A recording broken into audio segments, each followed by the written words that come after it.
Hi, Patrick here, Half Cheetah Will View, and welcome to day 21 of the 31 days of Halloween. Um, it seems like we're in a small rut. Uh, we watched Gothic Harvest, as you saw that yesterday, and wow, I was just really disappointed because the movie had a great cast, but it was so sluggish and slow, and there's only really one bright part to that film, and so I was just like, ugh.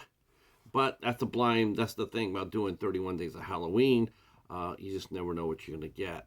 And I've been pulling these from my Dollar Tree hauls and also from the red bins. So the red bins have been making a comeback. As a matter of fact, the movie that we'll be talking about today actually came from the red bin and at the Dollar Tree. So, a little brief history.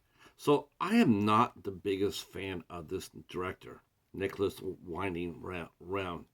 I am not. I'm not the fan of his at all. And I've had discussions before about this. Um, I'm just not the biggest fan of his. I thought Drive was okay. I mean, it was, for what it was. I thought Ron Perlman was really good. Um, but I didn't think the movie itself was all that. Like everybody else thought it was like, you know, best thing since sliced bread. But I thought it was just pedestrian actually.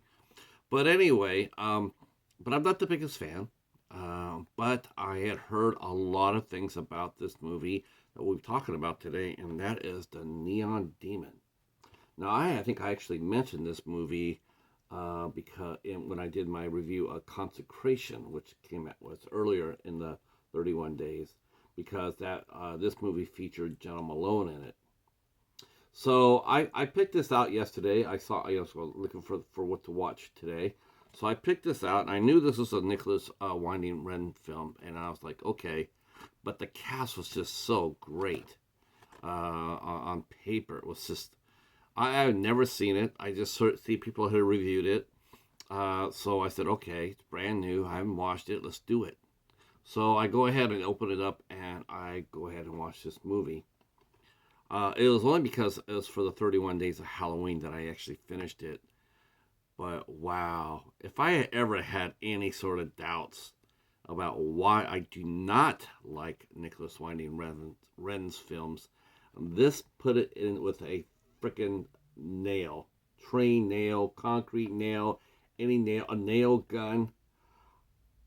I can't even begin to talk about this movie. It's disgusting. I'm not offended easily. Believe me, I'm not offended easily. And this movie's not scary, but it is fucking offensive for what it is.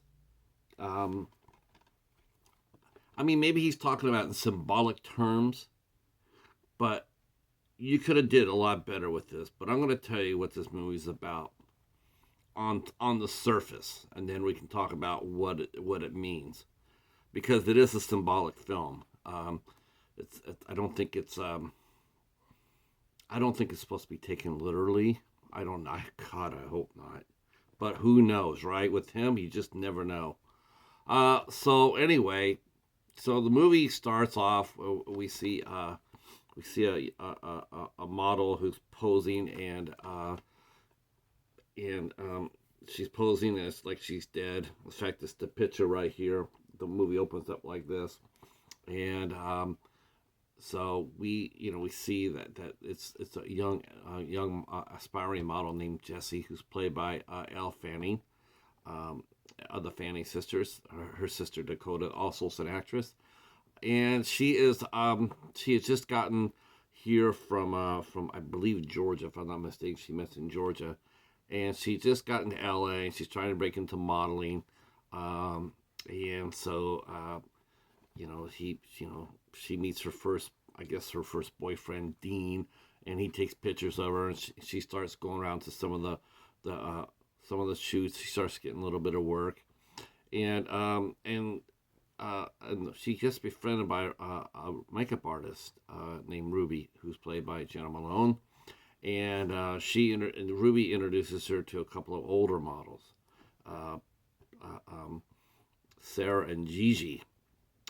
So they think that she's really pretty, and they comment on her, how pretty she is, and and then they start talking about her sexual her ventures, and she puts it across that Jesse puts it across that she's had some. So we find out next thing you know, she's getting signed by a top agent, Roberta Hoffman, who's played by Christina Hendricks.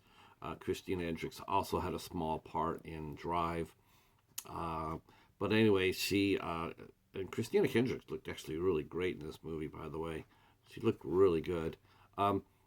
So she goes ahead and she signs Jesse, and then we find out Jesse's 16 years old. 16 years old. A month. Oh, she just turned 16. So she's just barely past 15. Now she's 16. And she's shooting with this agent. She's signing with this agency. Roberta likes her, and she basically tells her to, like, everybody asks her to tell her that she's 19. You're always 19. So she's already shown her non-ethics by signing a incredibly underage girl, and not just 16, but barely 16. Basically, you can almost say she's 15. Okay. So anyway, now they're going to send her to this superstar photographer named Jack MacArthur. He's supposed to be like the superstar hot thing going on, and she's going to be, going to go there and take pictures for him. Now they go to the shoot, and Jack sees her and sees Jesse and looks at Jesse, and then he clears the room, including Ruby, who's the makeup artist. Now Jack MacArthur is probably in his 30s, and so the very first thing, and this is where the wheels really start coming off this movie right away, is that he asks this girl to disrobe. Okay. Whether he knew that she was 16 or not, who cares? The filmmaker did. But he's still going to put her in that position where she's 15 years old and now she's going to be dropping her clothes. And then he has the photographer walk over there and puts his hands on her. It has switched over from whatever film he was trying to make. It switched over to kiddie porn. Really what it was. That's disgusting. It's like, okay, I could understand. I don't know what the symbolicism is supposed to be of that. I don't know. I don't think he knows. But all you do know is you see a grown-ass man putting his hands on a just turned 16-year-old girl. And he puts her with body paint, and then he takes pictures. So that's and then it keeps going. We see that Jessie she gets cast to do a high fashion model shoot, and she is the main model to be picked. And of course, this angers Gigi and Sarah because they see her, and one of them has mentioned that her expiration date is running out.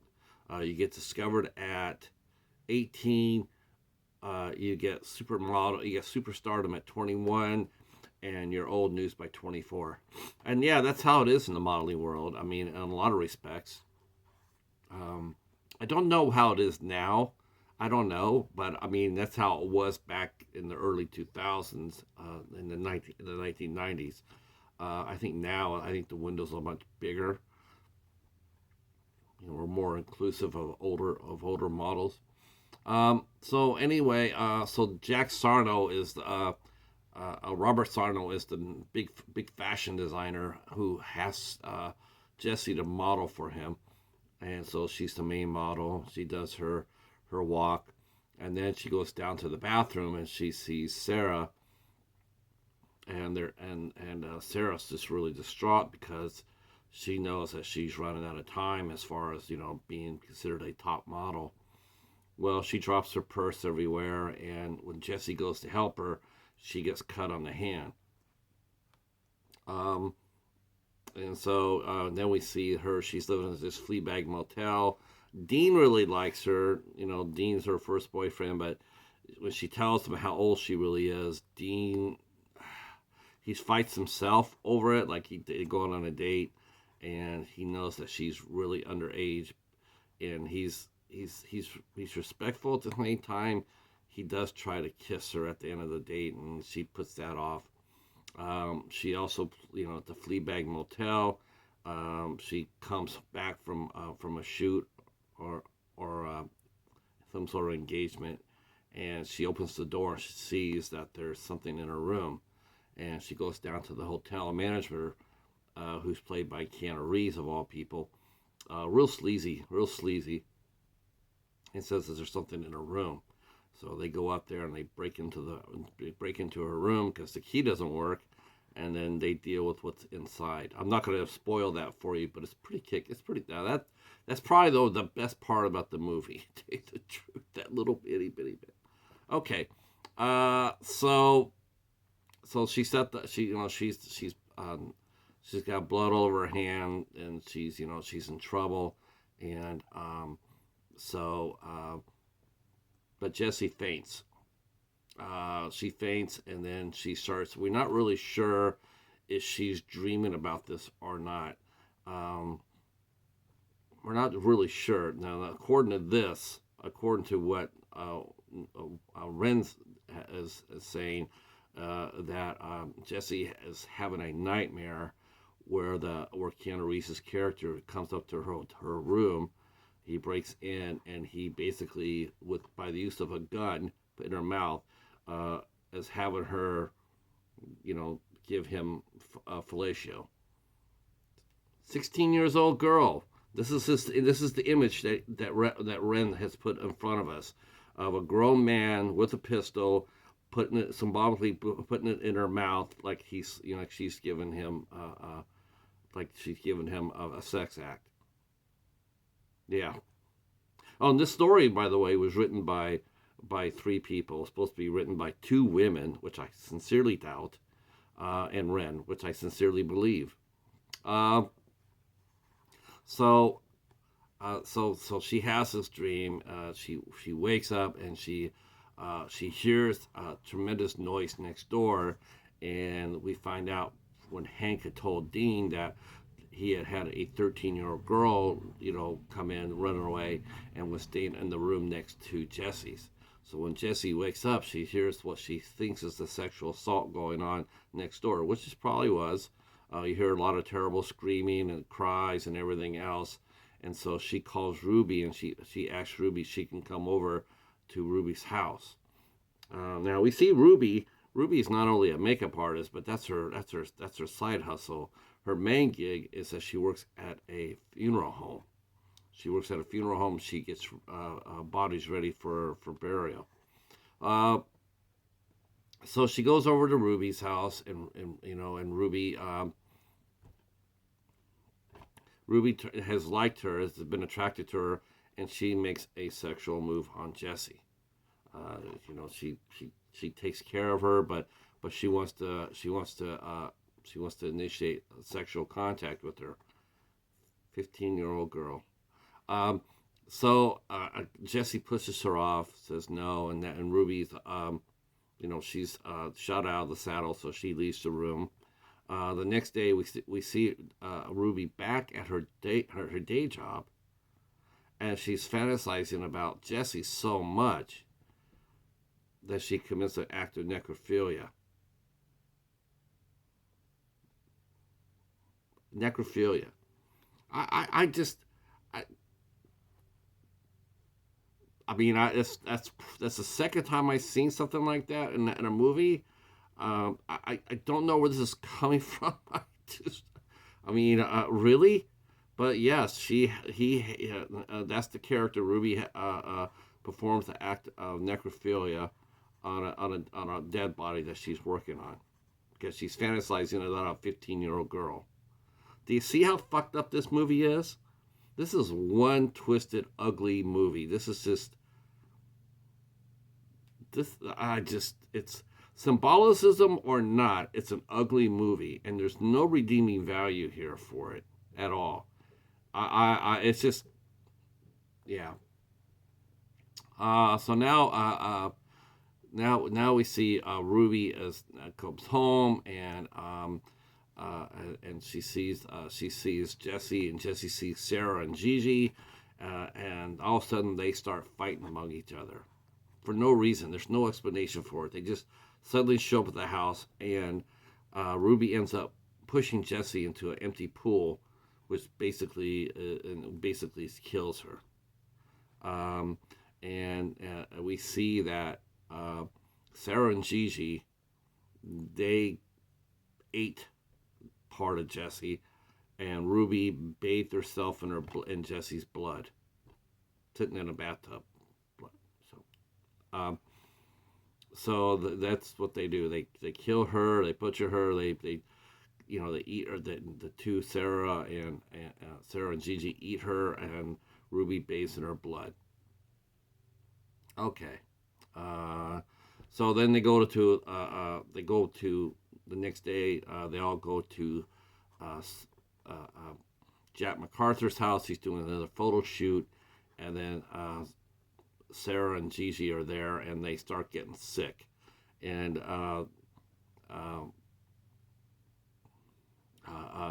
there's another model with them named Annie, and she's a fresh face too.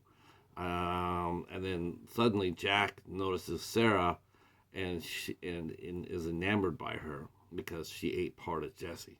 So he fires the other girl, the new young talent, fires her, and then Gigi gets sick and runs out. She runs out of the photo shoot, and then she gets sick, and we see that she throws up an eyeball from Jesse.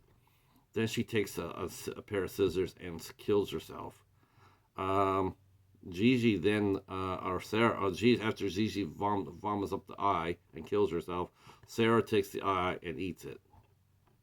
Okay, so yeah, that's the Neon Demon. I will have to say this right now. I actually had put the Wendigo. I watched the Wendigo earlier, and I said that was the worst movie of the year. And and by the time you watch this, I've watched The Amazing Bulk. But I gotta tell you, this is the worst thing I've seen this year, and it's not even close. This is just ugly as hell. This was actually put out by Broad Green Pictures. They went bankrupt. This is one of the last releases that they did where they went bankrupt. This movie supposedly cost $7 million to make, and it barely made back $3 million. But that's Ren. He's a lot more substance than he is box office. That's for sure. But yeah, this is absolutely disgusting. I don't understand. I truly don't understand. Those are the type of questions you ask the actors. It's like, why did you agree to do this movie? And did you not look at the script? When he's asking you to basically, perform an act of necrophilia, it's not symbolicism. It's a physical act. Why would you put yourself through that? Why would you agree to do that? What, because of who he is? He's not that. He's not all that. I don't know. Just questions I would definitely ask. But yeah, this has been the worst movie I've done for the 31 Days of Halloween. We are going to get back to some really good movies to finish out the month. I don't even know what more to say to this. If you watched the Neon Demon, yeah, drop your comments down below. Love to hear what you have to say. If you liked it or you didn't like it, either way, let us know. I'm curious to see what you have to say. I know my good friend Hobbs. When I told him I was watching this movie, and he said, "Oh, I liked it," and I didn't. He thought it was because he said he liked it that I wouldn't. That's not how I roll. I don't do that. I watch every movie on its own merit. And this movie is ugly. It is ugly. It's disgusting. And it had nothing to do with what anybody else told me. In fact, like I said before, I've heard things about it, but I really never really got into it because I don't like Ren. So I didn't really oh, okay, I'll watch it because so-and-so says so. I just picked this out of the red bin. It was brand new. It's factory sealed. I said, okay. And it had Jena Malone in it. And she looked great too, by the way. That's probably the one redeeming factor I'll say for the movie. Jena Malone looked really good. All right, that's it. Thanks for watching. If you're new to the channel, please consider giving us a sub, and hit the like button. And we'll see you for day 22. Talk to you soon. Peace.